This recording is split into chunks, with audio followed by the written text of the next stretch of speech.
Hello everyone, welcome back to my channel. আশা করছি তোমরা সকলে ভালো রয়েছো।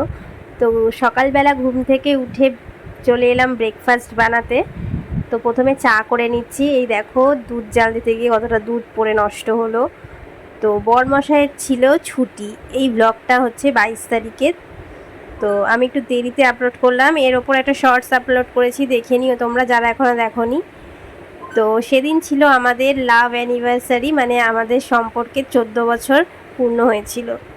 তো সেই উপলক্ষেই বরমশাই ছুটি নিয়েছিল সেদিনটা। তো সকালে দেখো, প্রথমে চা বিস্কিট আমরা খেয়ে নিচ্ছি, তারপর চলে এলাম একটু ভারী ব্রেকফাস্টের জন্য।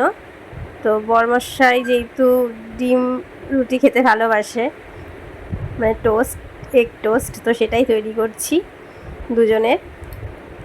তো আমাদের যেহেতু 14 বছর কমপ্লিট হলো, তো তার জন্য আমি বললাম চলো আজকে একটু বাইরে খাওয়া দাওয়া করি আর একটা মুভি দেখতে যাই। অনেক দিন ধরেই একটা মুভি দেখার প্ল্যানিং করেছিলাম আর কি। সে বইটা হচ্ছে অযোগ্য, প্রসেনজিৎ আর ঋতুপর্ণার।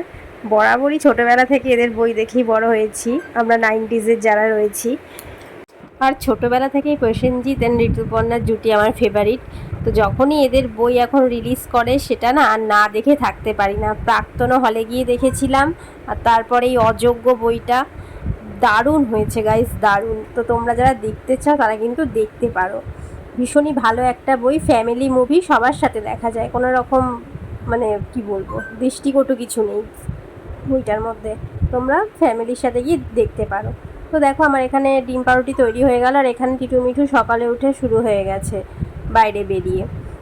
তো এরকম ওদের করাই চাই, রোজ আয়না দেখবে আর খেলবে। তারপর দেখো আমি রেডি হয়ে নিয়েছি।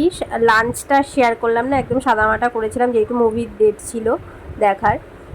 তো এবার দেখো বেরিয়ে পড়েছি রাস্তায়। আমরা অলরেডি লেট হয়ে গেছিলাম, খুব তাড়াতাড়ি করে এই যে পৌঁছে গেছিলাম। আর এটা হচ্ছে নবীনা সিনেমা, একদম আমাদের বাড়ির কাছেই, মিনিট 15-20 লাগে যেতে। তো পার্কিংয়ের জন্য অভি যাচ্ছে, আর আমরা বুক করেছিলাম অনলাইনে বুক মাই শো থেকে। এই যে অভি দেখালো, বললো দোতলায় চলে এসেছি। আর এখানে অনেকগুলো বই আসতে চলেছে আপকামিং, কালকি রয়েছে, আরও অনেক কিছু রয়েছে।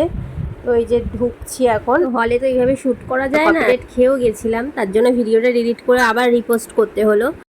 আর হলটা কিন্তু পুরোটাই এসি। আমরা বাইরে বেরিয়ে পড়েছি, রাতের ডিনার আর একটু কাবাব কিনলাম। তো ভিডিওটা ভালো লাগলে কিন্তু অবশ্যই লাইক করো, আর চ্যানেলে নতুন বন্ধু হলে সাবস্ক্রাইব করে দিও।